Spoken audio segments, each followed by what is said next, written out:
सिद्धार्थ चाहता था कि उसकी याददाश्त वापस आ जाए और डॉक्टर उसे बार बार यही कहने की कोशिश कर रहा था कि अगर वो अपनी याददाश्त वापस पाने के चक्कर में अपना अतीत और वर्तमान भी भूल गया तो क्या होगा। अब आगे दोस्तों, आज के एपिसोड नंबर 28 में जिद्दी बिलियनियर में आपका हार्दिक स्वागत है। अगर आप पहली बार आए हैं तो सुकून एफएम चैनल को सब्सक्राइब जरूर कर लें। आपको कहानी अच्छी लगती है तो वीडियो को लाइक करें, शेयर करें और एक प्यारा सा कमेंट करके अपना जगह और अपने स्थान और अपने गांव का नाम लिखकर जरूर भेजें। चलिए, एक बार फिर आपका स्वागत है। शुरू करते हैं कहानी। सिद्धार्थ के चेहरे पर चिंता की लकीरें आ गई थी। वो वर्तमान भूल जाना, मयूरी को भूल जाना और ये एक जुआ था।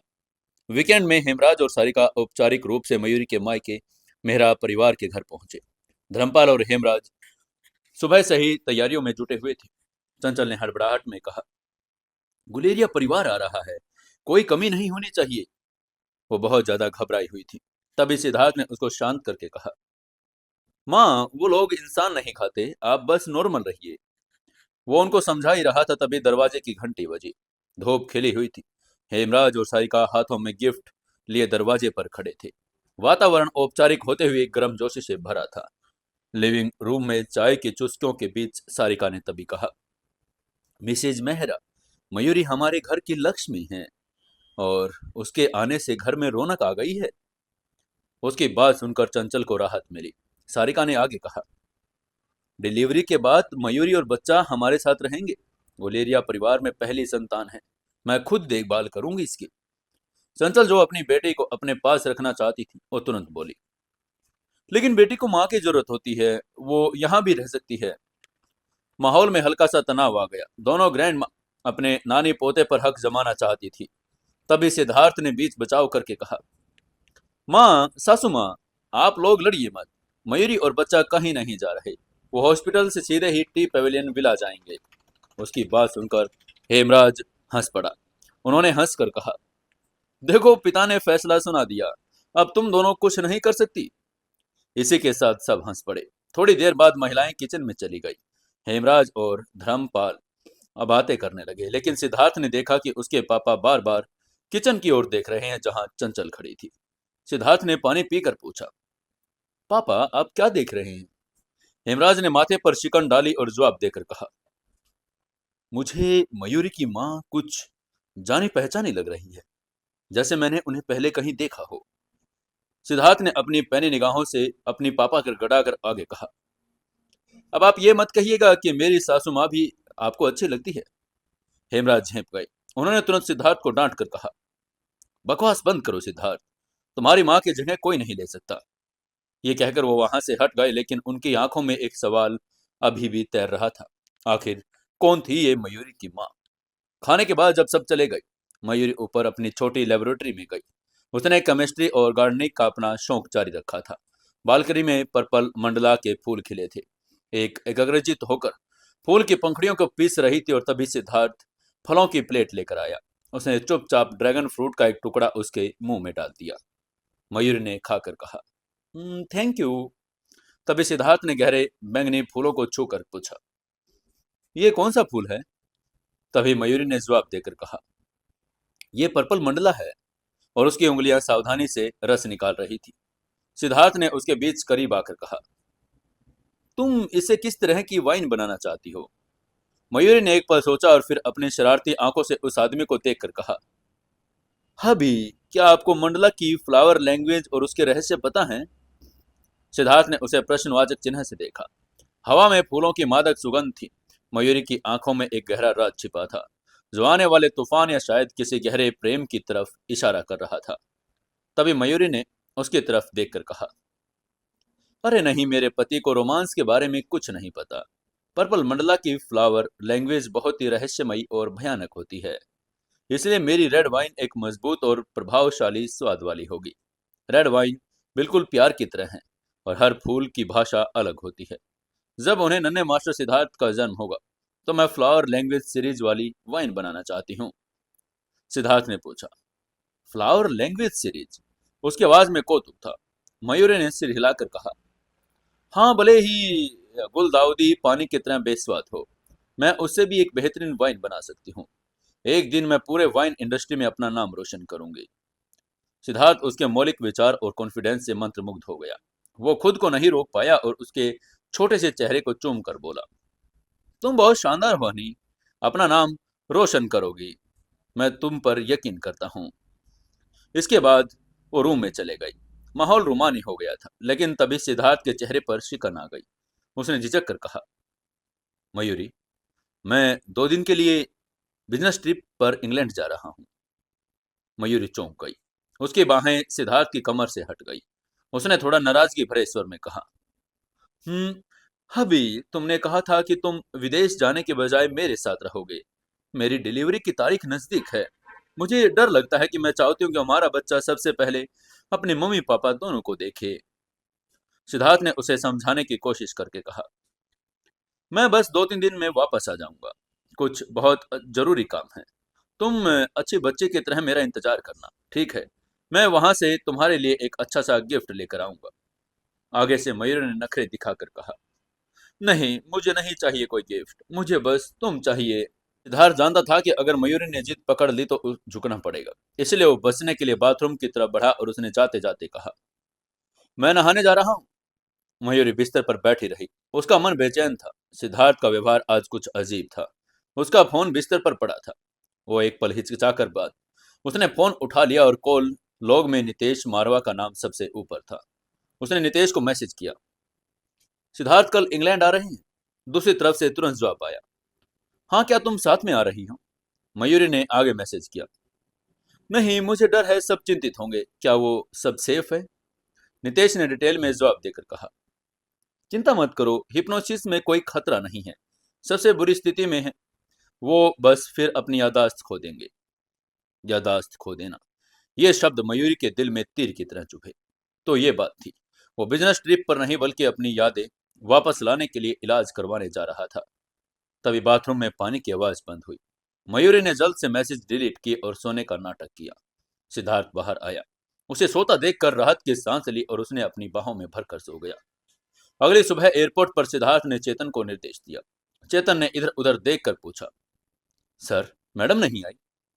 सिद्धार्थ का चेहरा उतर गया। आज सुबह जब वो निकला, मयूरी ने उसे विदा तक नहीं किया था। उसे एक अजीब सा खालीपन महसूस हो रहा था। उसने बस हल्के से सिर हिलाकर कहा, नहीं, वो नहीं आई, चलो चलते हैं। वो कस्टमर की तरफ बढ़ा ही था, पीछे से एक आवाज गूंजी, सिद्धार्थ। आवाज सुनते ही वो अपनी जगह पर जम गया। धीरे से मुड़कर देखा तो मयूरी आर्मी ग्रीन कलर की जैकेट और टोपी पहने उसी की तरफ दौड़ती आ रही थी।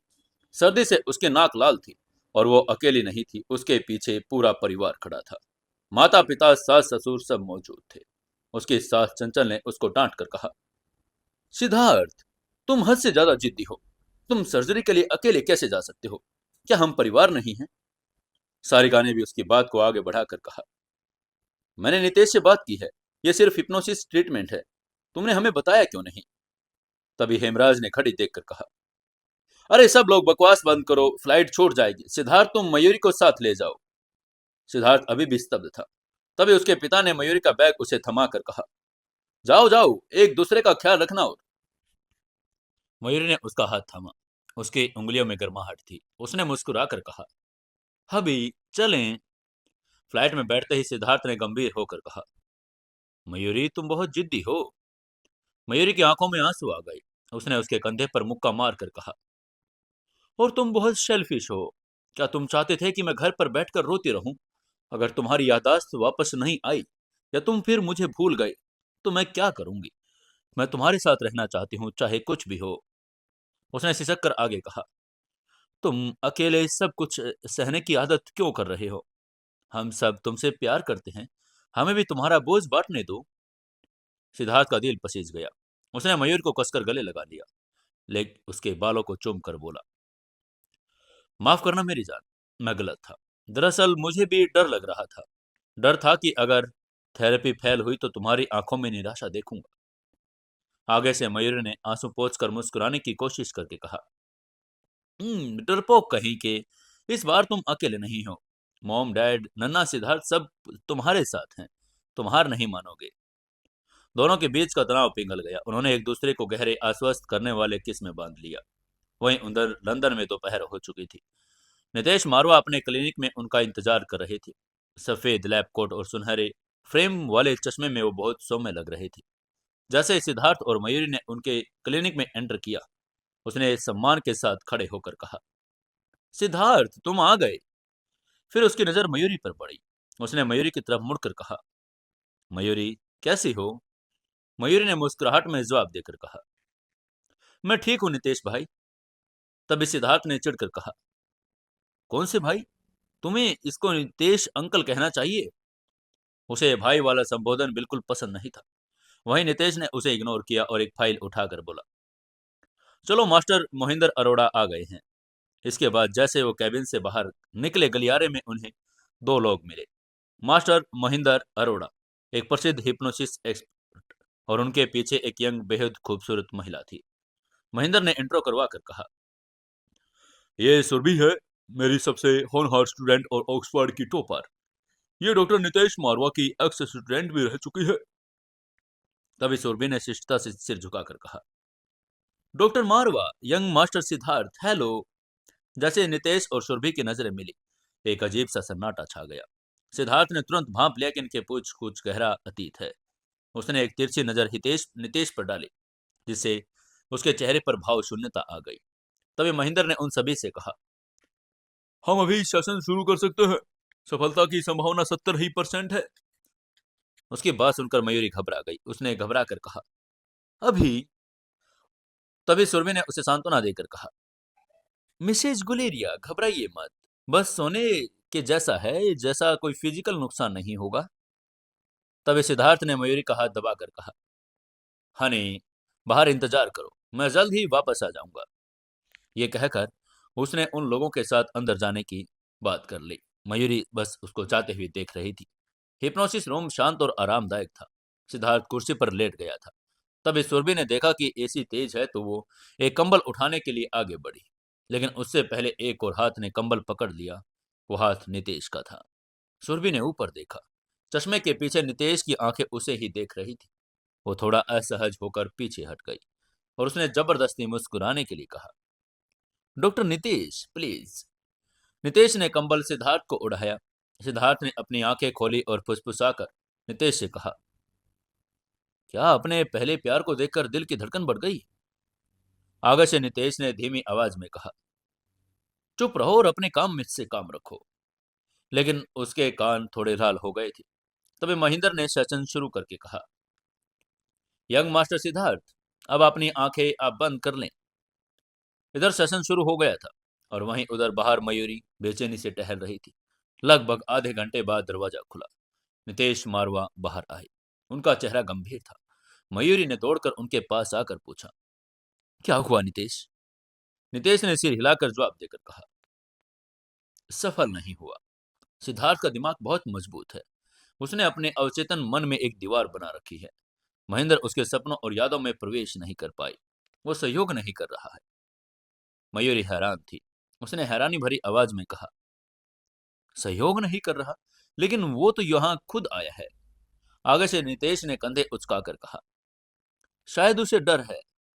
तभी सिद्धार्थ बाहर आ गया। वो थोड़ा थका हुआ लग रहा था। मयूरी ने उसे गले लगाकर कहा, कोई बात नहीं हबी, अगर याददाश्त वापस नहीं आती तो ना आए। हमें कोई जल्दी नहीं, बस आप ठीक रहें। उसकी बात सुनकर सिद्धार्थ ने राहत की सांस ली। शायद वो अभी पूरी तरह से तैयार नहीं था। वो शायद वर्तमान की खुशी इतनी ज्यादा था कि उसे अतीत की परवाह ही नहीं थी। इसके बाद वार्ड में वापस आकर माहौल थोड़ा हल्का हो गया।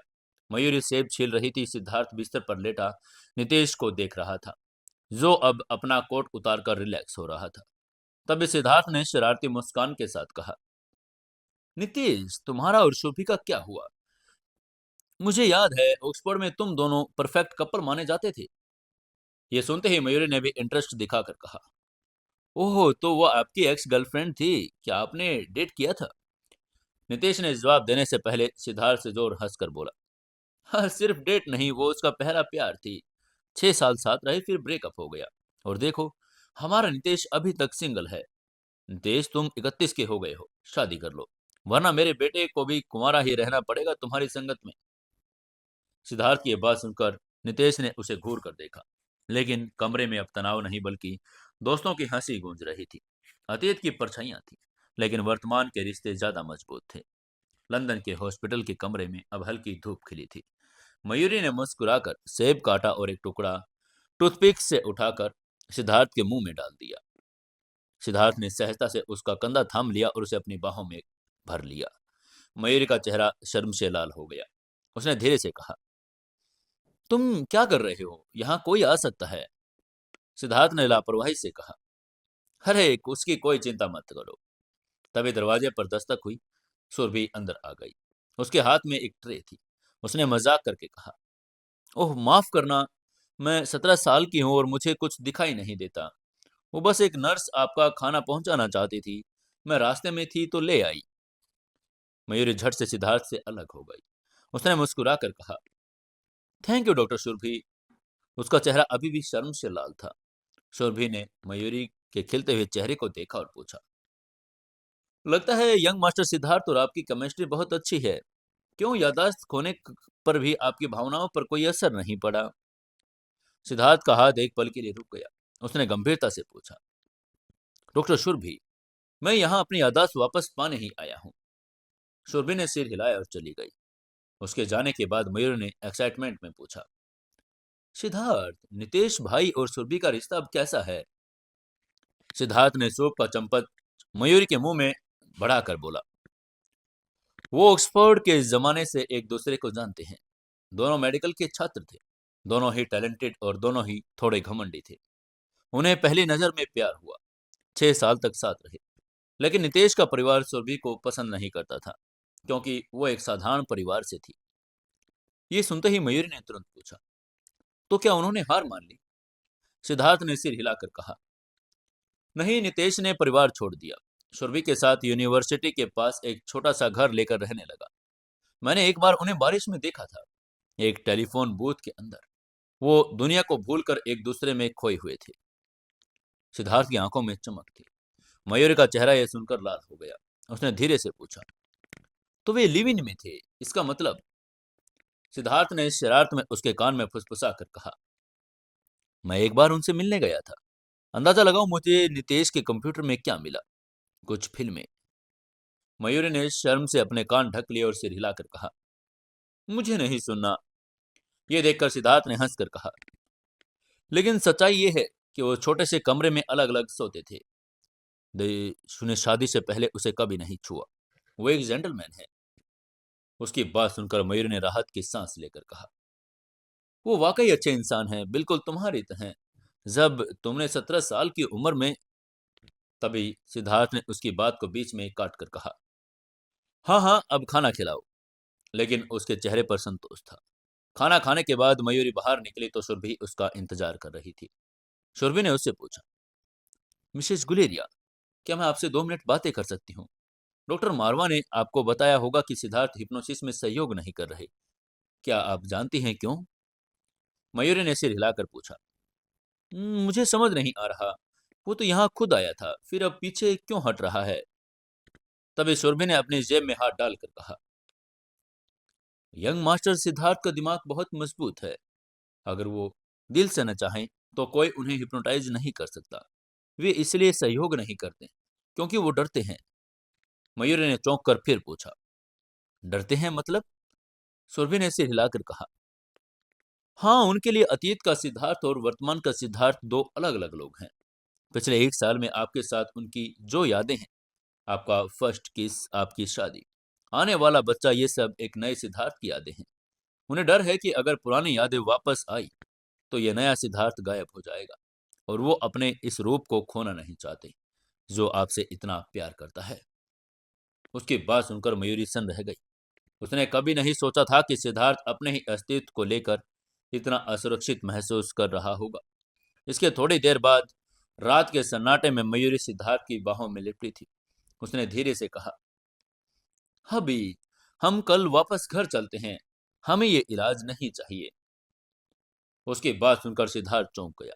उसने हैरानी से पूछा, क्यों?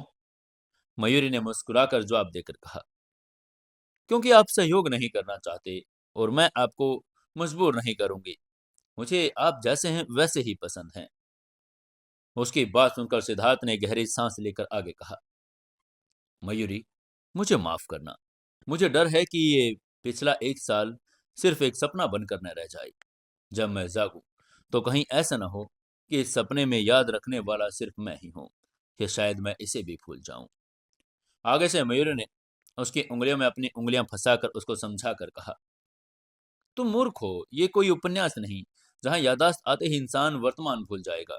और अगर तुम भूल भी गए तो मैं हूं ना याद दिलाने के लिए।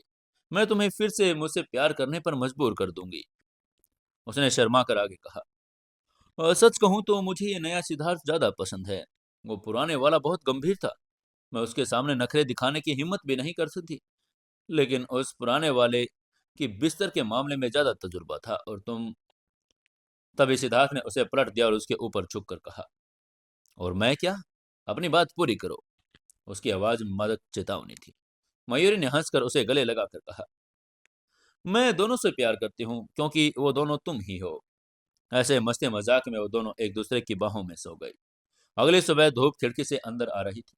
मयूरी के हाथ में सोने की घंटियों वाला एक माला थी। जब उसने हाथ हिलाया तो मधुर ध्वनि गूंजी।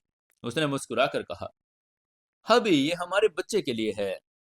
सिद्धार्थ ने उसके पेट पर हाथ रखा और कहा, मयूरी, वादा करो, तुम मुझे कभी नहीं छोड़ोगी। मयूरी ने झट से वादा किया। उसके बाद हिप्नोसिस सेशन शुरू हुआ। सिद्धार्थ गहरी नींद में था। सपनों की एक श्रृंखला उसकी आंखों के सामने तैरने लगी। एक जख्मी इंसान और एक लड़की जिसने उसे बचाया, उसका नाम मयूरी है। एक बेंटले गाड़ी में बैठा दूल्हा और लाल स्वेटर पहने दुल्हन, मिसेज सिद्धार्थ गुलेरिया। गुलाब की पंखुड़ियों से सजा बिस्तर और एक कांपती हुई लड़की। सिद्धार्थ, मैं तुम्हारी हूँ।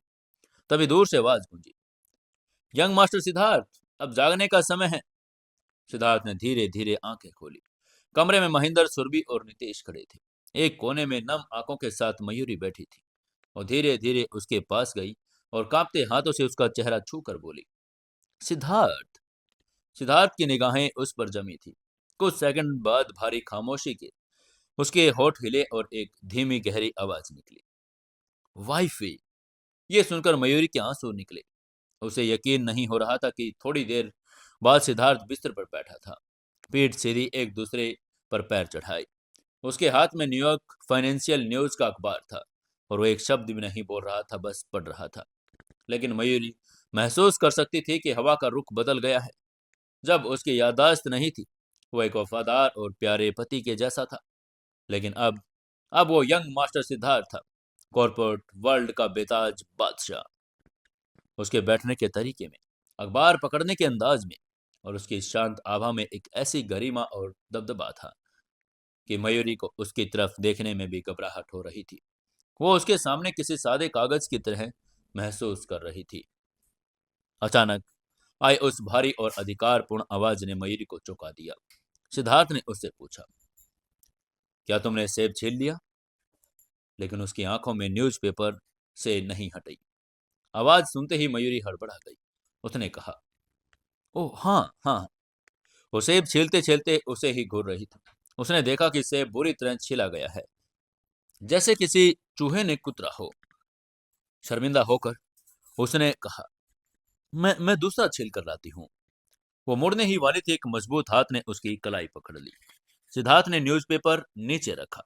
उसकी काली गहरी आंखें मयूरी के चेहरे पर टिकी थी। उसने उसकी आंखों में देखकर पूछा, तुम अभी छुप छुप कर मुझे ही देख रही थी ना? उसकी आवाज में एक अजीब सा नशा और अधिकार था। क्या उसने उसे पकड़ लिया? मयूरी ने सिर झुका लिया। उसका दिल जोर जोर से धड़क रहा था। यादाश्त वापस आने के बाद उनके बीच की सहजता गायब हो गई थी। उसकी जगह पर एक तनावपूर्ण रोमांचक खिंचाव ने ले लिया था। यह एक नए तरह का खेल था। मयूरी ने झूठ बोलने की कोशिश करके कहा, नहीं तो। आगे से सिद्धार्थ ने कुछ नहीं सुना। उसके अंगूठे ने मयूरी की कलाई को नब्ज से हल्का से सहलाया। उस स्पर्श से मयूरी के पूरे शरीर में बिजली तोड़ गई। ये स्पर्श पुराना था, लेकिन इसका अंदाज नया था, ज्यादा हावी और ज्यादा मर्दाना। मयूर ने डगमगाती आवाज में पूछा, तुम क्या चाहते हो? अगले ही पल सिद्धार्थ ने उसके हाथ से वो आड़ा तिरछा छिला हुआ सेब छीन लिया। उसने मयूरी की आंखों में देखकर उस सेब का एक बड़ा सा टुकड़ा खाया और उसके होठों पर ऐसी मुस्कान उभरी जिसने मयूरी के होश उड़ा दिए। सिद्धार्थ ने शरारती मुस्कान के साथ कहा, वही जो तुम सोच रही हो। इसके कुछ देर बाद वो लोग खाना खा रहे थे कि मयूरी ने एक कड़क आवाज में कहा, मयूरी, चावल को सूप में मत मिलाओ। हॉस्पिटल के वार्ड में खाने की मेज पर सन्नाटा छा गया। मयूरी का हाथ जो सूप का चम्मच चावल पर डालने ही वाला था, हवा में जम गया। उसने अपनी बड़ी बड़ी आंखों से बगल में बैठे आदमी को देखा। सिद्धार्थ ने आज एक सफेद शर्ट और उसके ऊपर फिरोजी रंग का स्वेटर पहना था। उसके चेहरे पर एक ऐसी गंभीरता थी जो पिछले कुछ महीनों से मासूम सिद्धार्थ की नहीं थी। वो चॉपस्टिक को ऐसे पकड़े हुए जैसे कोई महंगा पेन हो और उसकी निगाहें अनुशासनात्मक हो। मयूरी का दिल बैठ गया। वो जानती थी कि अच्छे दिन बीत चुके हैं और यादाश्त वापस जाने के वाला ये सिद्धार्थ नखरे दिखाता है। लेकिन अब ये असली यंग मास्टर सिद्धार्थ वापस आ गया है, गंभीर, सख्त और प्रभावशाली।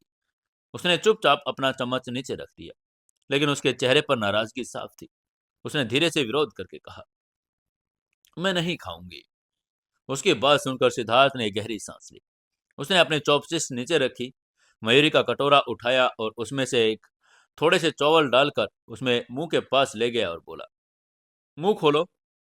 मयूरी हैरान रह गई। क्या यह सख्त आदमी उसे अपने हाथों से खाना खिला रहा है? उसने अनमने ढंग से मुंह खोला। तभी सिद्धार्थ ने उसके मुंह में खाना डालकर पूछा, क्या यह स्वादिष्ट है?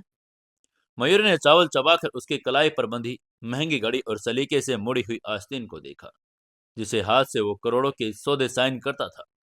उसी हाथ से वो उसे खाना खिला रहा था। उसने एक्सेप्ट करके कहा, हाँ, ये स्वादिष्ट है। ये कहकर उनका सारा गुस्सा पिघल गया। सिद्धार्थ ने अंगूठे से उसके गाल पर लुढ़का एक आंसू पोंछकर कहा, रो क्यों रही हो? मैंने सिर्फ इतना कहा कि सूप और चावल मिलाना अच्छी आदत नहीं।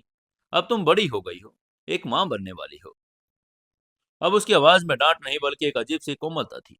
उसकी उंगली मयूरी के गालों से होते उसके होठों पर अटक गई। स्पर्श ठंडा था, लेकिन उसमें अधिकार का भाव था। मयूरी का दिल जोर से धड़कने लगा। वो अपनी नजरें ऊपर उठाने की हिम्मत नहीं कर पा रही थी। वो वापस आ गया था, वही 31 वर्षीय मैच्योर और प्रभावशाली सिद्धार्थ। तभी दरवाजे पर एक खटखटाहट हुई। किसी ने कहा, अगर तुम दोनों का हो गया हो तो खाना खा लो, वरना ठंडा हो जाएगा। ये सुनते ही उन दोनों ने देखा, नीतीश दरवाजे पर टिके मुस्कुरा रहा था। मयूरी शर्म से लाल हो गई। उसने सिद्धार्थ का हाथ झटक दिया, लेकिन सिद्धार्थ बिल्कुल विचलित नहीं हुआ।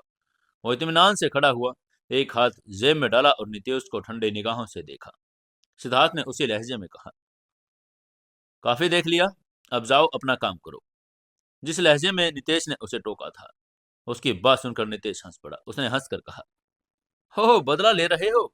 ठीक है, बस याद रखना, तुम्हारी वाइफ 9.5 महीने की प्रेग्नेंट है। बेडरूम में थोड़ा संयम बरतना। इसके बाद जाते जाते नीतीश ने उनसे पूछा, कब निकल रहे हो तुम? सिद्धार्थ ने जवाब देकर कहा, कल सुबह। कल सुबह, कहकर उसने दरवाजा बंद कर लिया। इसके बाद रात हो चुकी थी। मयूरी बिस्तर की चादर ठीक कर रही थी। उसे महसूस हुआ कि सिद्धार्थ ठीक उसके पीछे खड़ा है। उसकी भारी आवाज उसके कानों में गूंजी, मयूरी। मयूरी ने बिना बुड़े जवाब देकर कहा, हाँ। उसका ध्यान चादर की सिलोटों पर था। उसने फिर पुकार कर कहा, मयूरी। इस बार उसके स्वर में एक खिंचाव था। मयूरी ने ऊपर देखा। दर्पण में उसने देखा कि सिद्धार्थ उसके बड़ा करीब खड़ा है। उसकी मर्दाना खुशबू मयूरी को घेर रही थी। वो घबराते हुए वहां से हटने लगी और घसीट कर घबरा कर बोली, तुम मुझे क्यों पुकार रहे हो? मैं नहाने जा रही हूँ। वो एक कदम भी नहीं बढ़ा पाई। सिद्धार्थ ने बड़े हाथ से उसकी कमर को पकड़ लिया, उसे अपनी तरफ खींच लिया। उसका पेट सिद्धार्थ की पीठ से टकराया। मयूरी ने पैर कांपने लगे। उसने सिद्धार्थ के हाथ को हटाने की कोशिश की, लेकिन उसकी कलाई घड़ी की ठंडक ने उसे सिरहन दे दिया। मयूरी ने चिल्लाकर कहा, छोड़ो मुझे सिद्धार्थ, मुझे मत छुओ। ये कहकर वो खुद को छुड़ाकर कोने की तरफ भागी, लेकिन सिद्धार्थ ने उसे भागने नहीं दिया। उसने उसे दीवार से और अपने बीच में घेर लिया। उसका एक हाथ दीवार पर था और दूसरा उसकी कमर पर। उसने मयूरी की आंखों में देखकर कहा, क्या कहा तुमने? दोबारा ये कहने की हिम्मत मत करना। सिद्धार्थ की आंखों में तूफान था। मयूरी का गला सूख गया। वो इस सिद्धार्थ नहीं था जिसे वो पिछले कुछ महीने से जानती थी। वो ये बदमाश था, बादशाह था, जिसके सामने किसी की नहीं चलती। मयूरी हकलाने लगी। उसने हड़बड़ा कर कहा, मैं वो मेरा मतलब ये नहीं था। तुमने मुझे डरा दिया था। अब जब तुम्हारी याददाश्त गई थी, तुम बड़े अच्छे थे और अब तुम मुझे डरा रहे हो। उसकी बात सुनकर सिद्धार्थ ने उसकी ठुड्डी को ऊपर उठाकर कहा, जब वो तुम्हारे साथ अच्छा था तो तुम मुझे वापस क्यों लाना चाहती थी? तुम्हें कौन पसंद है, मैं या वो? मयूर ने उसके मुंह पर हाथ रखकर कहा, चुप रहो तुम। सिद्धार्थ ने उसका हाथ पकड़कर चूम कर कहा, झूठ मत बोलो। बताओ, क्या तुम्हें मेरी याद आई? क्या तुम्हें इस साल में मेरी याद आई? मयूरी अब और झूठ नहीं बोल सकती थी। उसने सिद्धार्थ का स्वेटर मुट्ठी में भींच लिया और अपनी आंखें बंद करके बोली, हाँ, हाँ सिद्धार्थ, मुझे तुम्हारी बहुत याद आई, बहुत ज्यादा। तभी सिद्धार्थ ने उसे चूमना शुरू किया, भूखा, प्यासा और हताशा। यह एक सौम्य किस नहीं था, बल्कि एक अधिकारपूर्ण दावा था। तभी मयूरी की जेब में रखा फोन बज गया। उसने फोन उठाकर देखा और देखा कि मम्मी का फोन है। उसने कहा, रुको, मॉम का फोन है। लेकिन सिद्धार्थ नहीं रुका। वो उसकी गर्दन पर लगातार किस कर रहा था। इसी बीच मयूरी ने फोन उठाकर कहा, हेलो मॉम। उसकी सांसें उखड़ी हुई थी। दूसरी तरफ से सारिका ने पूछा, मयूरी, तुम हाफ क्यों रही हो? आगे से मयूरी ने सफेद झूठ बोलकर कहा, वो मैं सीढ़ियां चढ़ रही थी मॉम। जबकि सिद्धार्थ का हाथ उसकी पीठ पर रेंग रहा था। तभी सिद्धार्थ ने मयूरी के हाथ से फोन लेकर कहा, हेलो माँ। उसकी अपनी सामान्य और संयमित आवाज में बोला, जबकि उसका दूसरा हाथ मयूरी के बालों में उलझा हुआ था। आगे से सारिका ने एक्साइटेड होकर कहा, सिद्धार्थ, तुम्हारी याददाश्त वापस आ गई। तुम्हारी आवाज बता रही है। अच्छा सुनो, मैंने बच्चे के लिए पालना और कपड़े खरीद लिए हैं। कल जल्दी आ जाना। सारिका की आवाज में खुशी थी। फोन कटने के बाद सिद्धार्थ ने मयूरी को गोद में उठाया और बिस्तर पर लिटा दिया। तभी मयूरी ने उसके सीने पर मुक्का मारकर कहा, सिद्धार्थ, तुम बुरे हो। तुमने मुझे इतने समय तक अकेला छोड़ दिया। मैं हर रोज रोती रही। मुझे डर था कि जब तुम वापस आएगे तो शायद तुम मुझे या हमारे बच्चे को चाहोगे। तुमने वादा किया था कि तुम हमेशा मेरे साथ रहोगे। उसकी आंखों में आंसू बहने लगे। सिद्धार्थ उसके ऊपर झुक गया। उसने मयूरी की आंखों को चूम कर कहा, मैं वापस आ गया हूँ वाइफी। अब मैं कभी तुम्हें छोड़कर जाऊंगा नहीं, कभी नहीं। उसने अपना हाथ नीचे सरकाया और मयूरी के उबड़े हुए पेट पर रखकर बोला, मुझे देखने दो, हमारे नन्हे मास्टर सिद्धार्थ को। मयूरी ने तुरंत उसका हाथ रोक कर कहा, नहीं नहीं, अभी नहीं। सिद्धार्थ ने भौहें चढ़ाकर कहा, क्यों? अभी तो तुमने कहा था कि मैं तुम्हें छू नहीं सकता, और अब ये? मयूरी, मुझे वजह बताओ।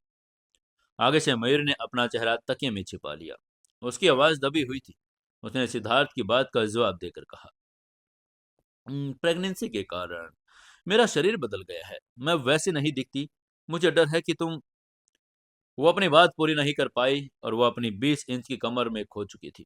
उसका पेट बड़ा था और उसे डर था कि उसका हस्बैंड, जो परफेक्शन का लवर था, उसे बदसूरत समझेगा। सिद्धार्थ ने उसकी ठुड्डी पकड़कर उसका चेहरा अपनी तरफ घुमाया। उसकी गहरी कैली आंखों में मयूरी के लिए अथाह प्रेम और कामना थी।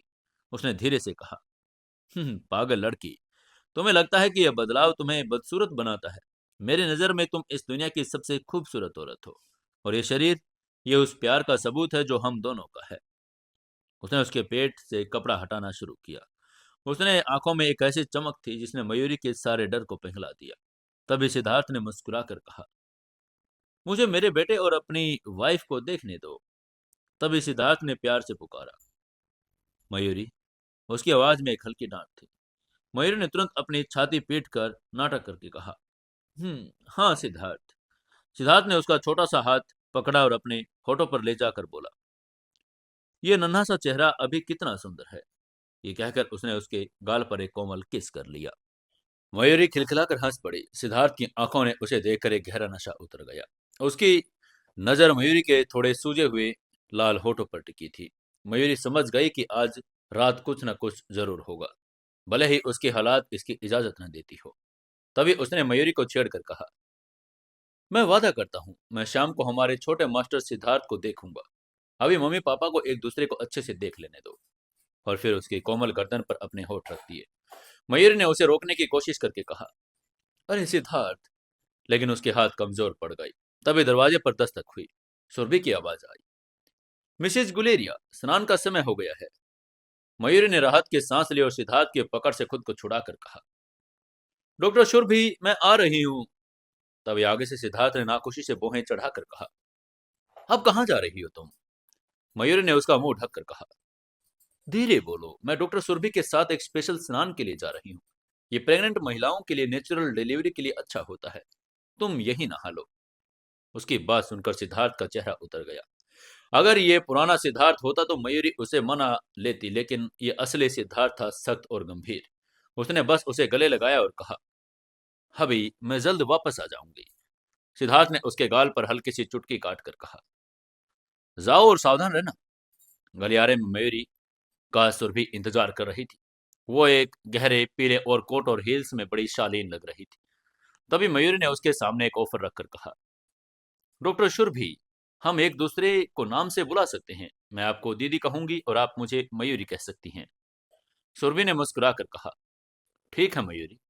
कुछ देर बाद ड्रेसिंग रूम में मयूरी शीशे के सामने अपने शरीर को देख रही थी। उसका पेट बहुत बड़ा हो गया था, स्ट्रेच मार्क्स भी आ गए थे। उसे हीन भावना महसूस हुई। सुरभि ने यह भांप लिया। उसने मयूरी को सांत्वना देकर कहा, चिंता मत करो मयूरी, बच्चे के जन्म के बाद तुम पहले जैसी हो जाओगी। मयूरी ने सिर हिलाया और बात टब में चली गई। गर्म पानी के टब में लेटे हुए मयूरी ने हिम्मत जुटाकर कहा, दीदी, आपने नितेश भाई से ब्रेकअप क्यों किया? सुरभि का हाथ रुक गया। थोड़ी देर उसने अपने उदासीनता के साथ कहा, सच कहूं तो 24 साल की उम्र में नितेश एक ऑपरेशन के दौरान मुसीबत में पड़ गए थे। एक वीआईपी मरीज की सर्जरी में गड़बड़ी हुई और उन्हें जेल जाने का खतरा था। मैंने उन्हें छोड़ दिया क्योंकि मैं उस मुसीबत में नहीं पड़ना चाहती थी। हकीकत बहुत क्रूर होती है मयूरी। उसकी बात सुनकर मयूरी सन रह गई। उसने हैरान होकर कहा, क्या आपने सबसे बुरे वक्त में उन्हें छोड़ दिया? सुरभि ने आंखें बंद कर ली और एक्सेप्ट करके कहा, हाँ, अलग होना ही सही था, हमारा साथ रहना एक गलती थी। इसके नहाने के बाद मयूरी बाहर निकली और सीधे नितेश के ऑफिस की तरफ भागी। उसने नितेश से झूठ बोलकर कहा, नितेश भाई, अनर्थ हो गया, सुरभि दीदी बेहोश हो गई है। उसकी बात सुनकर नितेश तुरंत खड़ा हुआ और बोला, कहाँ है वो? मयूरी उन्हें लेडीज चेंजिंग रूम के दरवाजे तक ले गई और मुस्कुराकर बोली, अंदर जाइए, असली मर्द वही है जो अपनी एक्स गर्लफ्रेंड को देखने की हिम्मत करे। नितेश ने तुरंत मयूरी को झूठ को समझ लिया, लेकिन फिर भी दरवाजा खोलकर अंदर चला गया। अंदर सुरभि अपने अंडरगारमेंट्स में खड़ी थी। उसकी पीठ दरवाजे की तरफ थी। उसने बिना मुड़े कहा, मयूरी, तुम आ गई, प्लीज ये हुक लगाने में मेरी मदद करो। आगे से नितेश ने दरवाजा बंद किया और धीरे से उसके पीछे गया। उसके ठंडे हाथों ने हुक लगाया, लेकिन उसकी उंगलियों का स्पर्श सुरभि को अजीब लगा। सुरभि लगातार बोल रही थी, मयूरी, सिद्धार्थ की यादाश्त वापस आ गई है, लेकिन पीछे का कोई अजीब जवाब नहीं आया। उसने मुड़कर देखा और सन रह गई। नितेश वहां खड़ा था। उसकी आंखों में अजीब सी चमक आ गई। उसको देखते ही सुरभि ने चिल्लाकर कहा, नितेश, तुम बेशर्म हो, और थप्पड़ मारने के लिए हाथ बढ़ा दिया। आगे से नितेश ने उसका हाथ पकड़कर कहा, अब तुम्हें मेरा पूरा नाम याद आ गया। मुझे लगा कि तुम मुझे सिर्फ डॉक्टर मारवा के नाम से जानती हो। उसने उसे ऊपर से नीचे तक देखकर आगे कहा, तुमने अंदाजा लगाया था कि सिद्धार्थ और मयूरी के बीच क्या हुआ। अब बताओ मेरे दिल में क्या है। सुरभि का चेहरा लाल हो गया। उसने बड़बड़ा कर कहा, छोड़ो मुझे। तभी नितेश दीवार से टिक गया और चिल्लाकर बोला, इन 6 सालों में तुम कहां थी सुरभि? सुरभि ने झूठ बोलकर कहा, मैंने अपनी पढ़ाई पूरी की और घर वापस चली गई। हमने 6 साल पहले ही इसे खत्म कर दिया था। अब मेरा बॉयफ्रेंड शुभम है। वो अमीर है और सफल भी। नितेश हंसा और उसने एक कड़वी हंसी हंसकर बोला, शुभम, 32 साल का मेडिकल प्रोफेसर। तुम्हारी पसंद बहुत ही खराब है सुरभि। ये सुनकर सुरभि भड़क गई। उसने चिल्लाकर कहा, तुमने मेरी जासूसी की। ये मेरी प्राइवेसी का अब्यूज है। तभी नितेश उसके करीब आया। उसकी आवाज खतरनाक रूप से धीमी थी। उसने धीरे से कहा, प्राइवेसी? जब तुम मेरी गोद में बैठकर फाइलें पढ़ती थी, जब हम रात भर एक बिस्तर पर होते थे, तब प्राइवेसी कहां थी? आगे से सुरभि ने कहा, वो सब भूल जाओ। तुम जेल जा रहे थे, मेरे परिवार तुम्हें नहीं चाहता था और मैंने सिर्फ वास्तविकता चुनी। उसकी बात सुनकर आवाज में उसका दर्द उभर आया। उसने दर्द भरी आवाज में कहा, जेल वो सिर्फ कुछ दिनों की बात थी। तुम कुछ दिन भी इंतजार नहीं कर सकी। 6 साल मैंने तुम्हें 6 साल ढूंढा सुरभि। 18 से 31 साल तक की उम्र में मैंने अपनी पूरी जवानी तुम्हें दी और तुम गायब हो गई बिना एक शब्द कहे। तुम गद्दार हो। तुमने मुझे धोखा दिया सुरभि। यह सब सुनकर सुरभि की आंखों में आंसू बहने लगे। वो कुछ नहीं बोली। अभी नितेश ने उसे छोड़ दिया। उसका चेहरा फिर से शांत और भावहीन हो गया। उसने मुस्कुराकर कहा, कॉन्ग्रेचुलेशन डॉक्टर सुरभि, मैं तुम्हारे सुखी जीवन की कामना करता हूँ। हमारा ब्रेकअप मुबारक हो। ये कहकर वो मुड़ा और बाहर चला गया। दरवाजा बंद होते ही सुरभि जमीन पर फिसल गई और फूट फूट कर रोने लगी। बाहर मयूरी इंतजार कर रही थी। नितेश बाहर आए, चेहरे पर वही पुरानी शांति थी। मयूरी ने डर कर पूछा, नितेश भाई क्या हुआ? नितेश उसके पास रुका और उसने सिर पर हाथ रखकर कहा, सब ठीक है, वापस जाओ, सिद्धार्थ इंतजार कर रहा होगा। लेकिन मयूरी ने पूछा, और वो सुरभि दीदी? नितेश ने कहा, अगर ज्यादा ही चिंता है तो अंदर जाकर देख लो। ये कहकर वो चले गई। इसके बाद मयूरी ने झिझक कर दरवाजा खोला। तभी सुरभि बाहर आ रही थी। उसकी आंखें लाल थी। मयूर ने फुसफुसाकर कहा, सुरभि दीदी, मुझे लगता है मुझसे गलती हो गई, मुझे माफ कर दीजिए। सुरभि ने एक फीकी मुस्कान दी जिसमें गहरा दर्द छिपा था। उसने सिर हिलाकर कहा, नहीं मयूरी, शायद यही होना था। जो बातें 6 साल पहले अधूरी रह गई थी, आज पूरी हो गई है। गलियारे में फिर से सन्नाटा छा गया, लेकिन दो टूटे हुए दिलों की गूंज अभी भी हवा में तैर रही थी। गलियारे में सुरभि ने धीरे से मयूरी के सिर को सहलाकर कहा, मैं ठीक हूं मयूरी, जो होना था हो गया। डॉक्टर मारवा और मैं अब अपनी अपनी राह पर हैं। लेकिन याद रखना। इसके बाद उसने आंख मारकर कहा, आगे से मेरे ड्रेसिंग रूम में किसी मर्द को मत भेजना। मयूर ने सुरभि की आंखों में गहरी उदासी देखी जो उसकी मुस्कान के पीछे छिपी थी। 6 साल पहले जो भोली लड़की थी वो अब एक मैच्योर महिला बन चुकी थी। मयूरी को दुख हुआ। काश ये कोमल स्वभाव वाली सुरभि का प्यार पूरा हो पाता। इसके बाद वो दोनों वापस जा रही थी। कोने में एक जानी पहचानी कर्कश आवाज सुनाई दी। मयूर और सुरभि के कदम ठिठक गए। ये जानवी थी। गलियारे में एक अधखुले दरवाजे के जानवी की तेज आवाज आई, भाई, तुम मेरे साथ ऐसा कैसे कर सकते हो? मैंने सुना है कि सिद्धार्थ की याददाश्त वापस आ गई। क्या तुमने उनका इलाज किया? तुम जानते हो मैं उन्हें चाहती हूँ, फिर भी तुमने उस मयूरी की मदद की।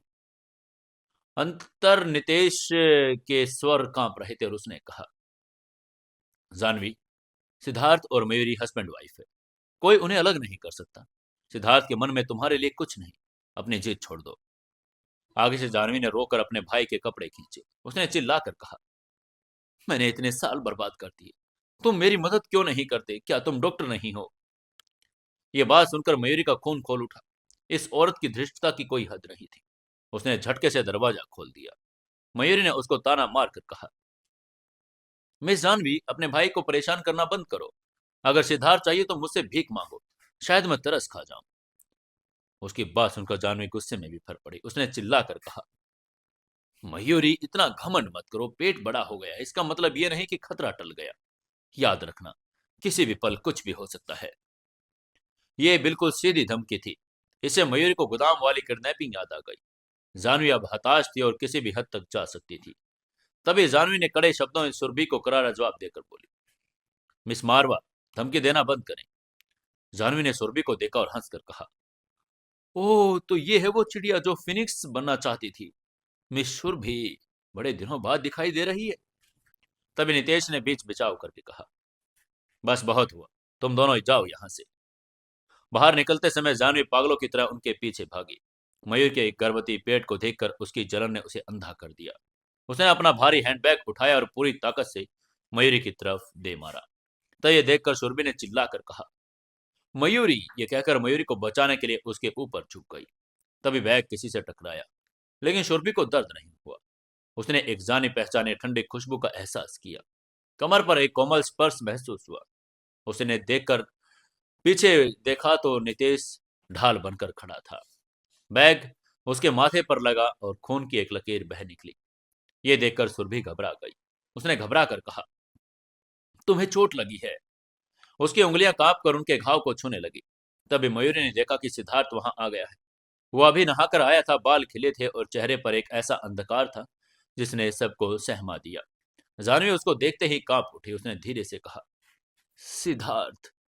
सिद्धार्थ ने जानवी की बांह पकड़कर उसे इतनी जोर से धक्का दिया कि वो दीवार से जा टकराई। उसकी आंखों में बर्फीला गुस्सा था। उसने गुस्से में उसको धमकी देकर कहा, जानवी, लगता है तुम मरने की जल्दी में हो। आगे से जानवी दर्द से करहा उठी। उसने सफाई देने की कोशिश करके कहा।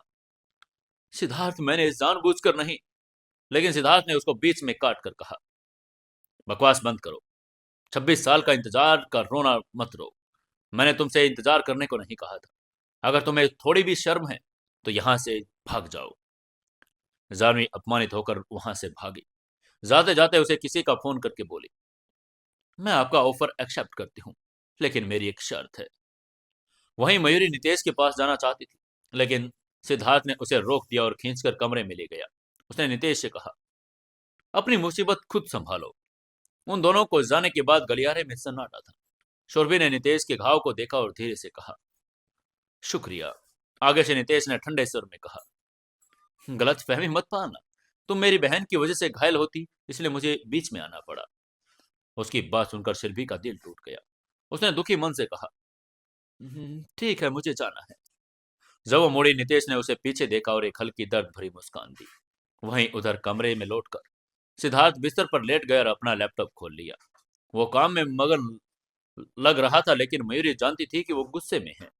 मयूरी ने धीरे से उससे पूछा, सिद्धार्थ, क्या नितेश भाई और जानवी के बीच? उसकी बात सुनकर सिद्धार्थ ने लैपटॉप बंद किया और मयूरी की तरफ देखकर बोला, तुम प्रेग्नेंट हो, अपनी चिंता करो, दूसरों की नहीं।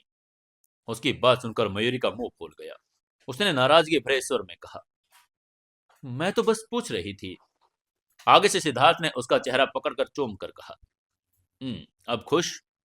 उसकी इस हरकत से मयूरी पिघल गई। तभी सिद्धार्थ ने उसका गाउन ऊपर करना शुरू कर दिया। मयूरी घबरा गई और अपना पेट ढककर बोली, नहीं, स्ट्रेच मार्क्स गंदे हैं। लेकिन सिद्धार्थ नहीं रुका। वो नीचे झुका और उसका पेट को चूमने लगा।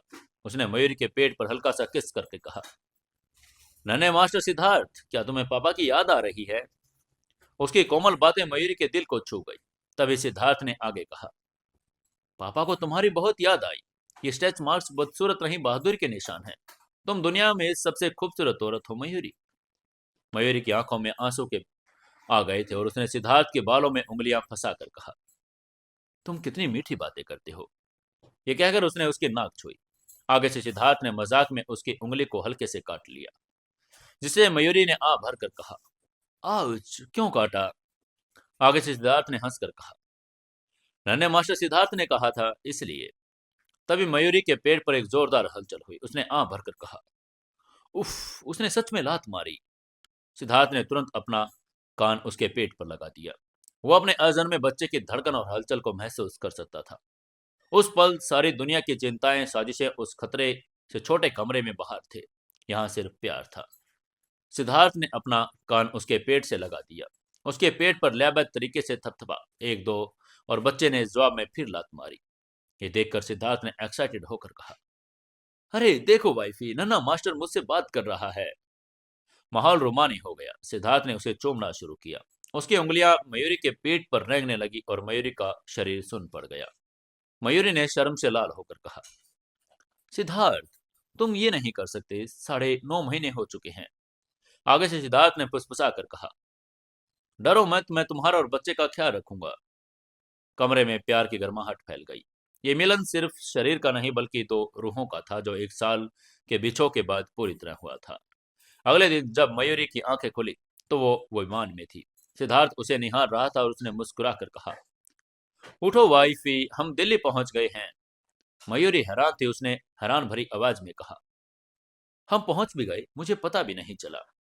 सिद्धार्थ ने मुस्कुरा कर कहा, मैंने तुम्हें गोद में उठाकर विमान में बिठाया था, तुम सो रही थी। उसकी बात सुनकर मयूरी शर्म से गड़ गई।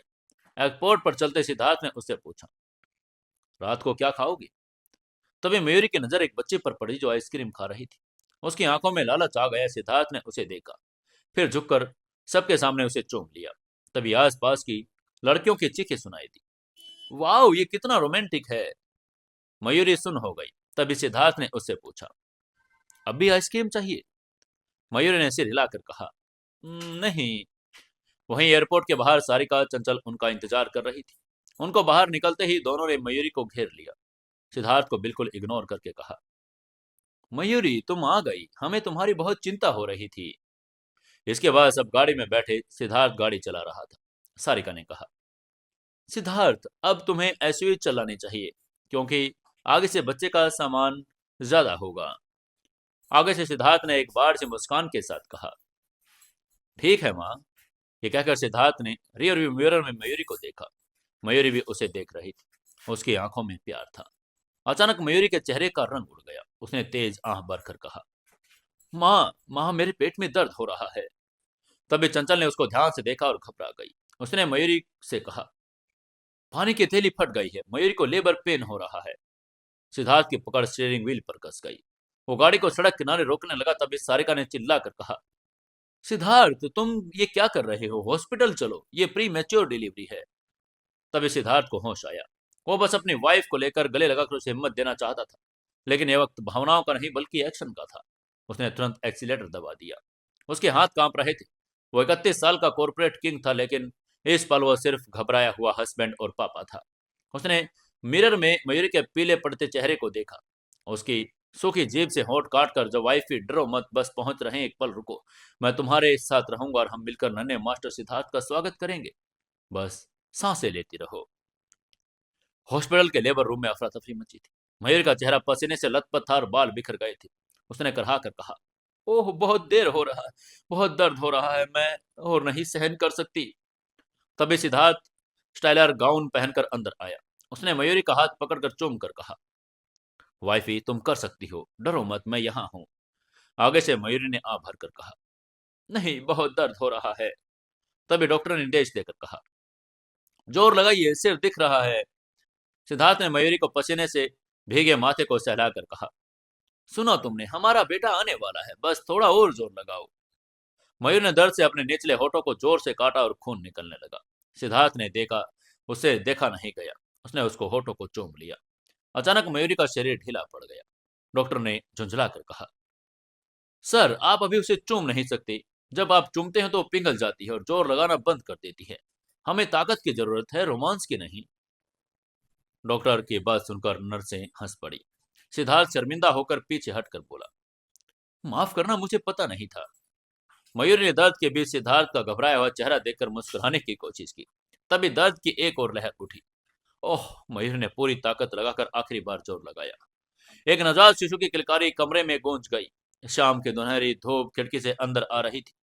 डॉक्टर ने मुस्कुराकर घोषणा की, बधाई हो, माँ और बच्चा दोनों स्वस्थ हैं। सिद्धार्थ की आंखों के सामने सब कुछ धुंधला हो गया था। एक बच्चा उसके सामने था, लेकिन वो ये सोच रहा था कि ये बेटा है या बेटी।